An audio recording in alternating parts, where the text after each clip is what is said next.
د میږي هګیو کې 3 کمال دي د نیر نشي. یو کمال پکې دا دی چې څوک د میږي هګۍ راغونډې کړي او د زیتونو تیل پکې واچي، کم ځای کې چې ویښتان دي دا د لرې کې تل دي کی او په هغې چې دا ومږي که نه بیا ویښته نه راشنه کېږي. ختم. خو یو خبره ده ګوره، د انسان په بدن کې چې الله تعالی کوم ځایونو کې ویښته پیدا کړي دي نو دې کې هم کمال دی. ګوره دې ویښتو بندولو کې د انسان بدن ته نقصان رسېږي. ما سره یو کتاب و هلته چې ډاکټر نه وي، په هغې کې لیکلي و چې دا نسخه څوک استعمال کړي نو ویښته به بیا نه راخېږي. خو که د دې ویښتو په وجه باندې د ده بدن ته نقصان ورسېدو زی ذموار نه یم. یو نسخه یې پکې لیکلې وه چې لنډ سړی وخوري نو اوږد به شي، خو که ډېر اوږد شو دی نه یم ذموار. اوږد سړی چې وخوري لنډ به شي، او که ډېر لنډ شو زی ذموار نه یم.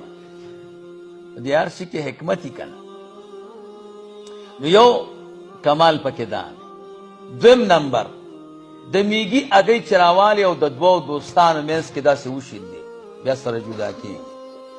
خو دا پکار دا دی چې سړی غلط استعمال نه کړي. او درېیمه نسخه چې ده نو هغه درته نه وایم زه، بیا که چا پټ وي بیا به ورته وي.